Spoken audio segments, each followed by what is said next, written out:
I find that shooting film is 10 times more fun than digital. But why? How can something that looks so much more difficult be better? Or should I say, more rewarding? And I get it. Why film? It's antiquated. Digital is far better. But there's something about shooting film that many of us have lost, and some have never had. But if you think I'm off my rocker, let me show you what you're missing. Let's get to it.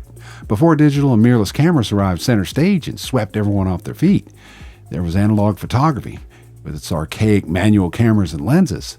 For about the last 70 years, the SLR has dominated the markets. When the electronic integration began making its way on stage, things started to change. But the SLR simply became the DSLR. Inevitably, mirrorless moved in and pushed the DSLR right off the stage. We seem to be at the precipice of yet another major paradigm shift in photography. Although I'm not opposed to technology, we seem to have lost something valuable along the way. Indeed, technology has made many aspects of our lives better, but not everything. Now, I'm not here to deliver a doom and gloom message, but I am telling you that we have an opportunity to get back on center stage. Many of us have only forgotten, and some have yet to discover, the joy that comes with analog photography. Now, I know it seems like I'm advocating for moving backwards, but that's not the case.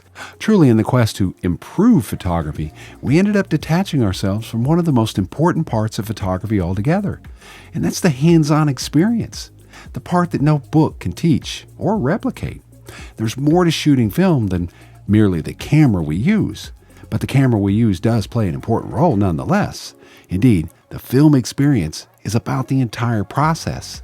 It's about using our hands and our minds, not only to compose and make an image, but to satisfy the hunger, the need for that sense of accomplishment.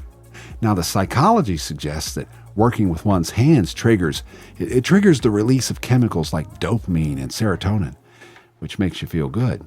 And that's the point. It works. This is probably the most important point I'll make today. The process of film photography allows you to go as far and as in-depth as you want. From enjoying the simplicity of the mechanics of the camera itself to printing an image with an enlarger and everything in between. It's the entire process of film that gives you that sense of accomplishment. From the loading of the film on your reel in a darkroom or a changing bag in my case, to the beakers and the funnels, the precise measuring, the mixing and working with chemicals, choosing different developers, pushing or pulling your film, all hands-on work, mind you, not to mention the mental exercises involved. Don't forget about the attention to detail either. Whether you're scanning or using an enlarger, it doesn't matter. What matters is that you're working with your hands. You're working with tangible objects like the negative you've created. There is so much more to film when compared to digital. And don't get me wrong, I love digital as much as anyone. But film it's like a lost world, a lost art that requires far more effort to achieve the same results that digital can reach in mere minutes compared to the entire process of film photography. But along the process, from loading film into the camera to the final image, talk about having a sense of accomplishment, film is simply unmatched. The dexterity required to use manual lenses and focusing loops, the physical aspect of a mechanical camera versus an electronic camera, the choice of different films, not to mention the tools, options, and different methods involved in film development. It's not only a science, but another art form altogether. However, both roll and sheet film have their limits with the number of possible exposures.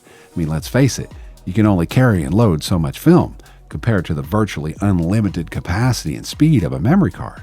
And when you consider the fact that film doesn't have an LCD on the back of the camera to view the image, understanding light and getting the proper exposure is critical, certainly when compared to the endless amount of do-overs possible in the digital world. With film, measuring and evaluating light requires far more effort and thought. A simple miscalculation or forgetting to switch to the correct ISO can lead to over or underexposure. When you consider the entire process of film compared to digital, with film as a hobby, you'll spend far less time scrolling mind-numbing content on your phone and watching TV, and more time behind the lens, more time with tangible objects that demand a hands-on approach. Now, as a disclaimer, we can dabble in both worlds. It doesn't have to be film or digital. It can be both, and it certainly is in my case. Remember, don't let the naysayers sway your thoughts. I'm not a sales advocate for film, but I am an advocate for having a good time and enjoying this wonderful hobby and passion. One thing to note, everyone watching this video has something in common. We all love photography. Let's embrace it. All of it. This is the perfect place to share ideas and express your opinions. Drop a comment and share your thoughts. And if you found this video useful and you want to learn more about film photography, watch this video right here. I'll see you on the trail.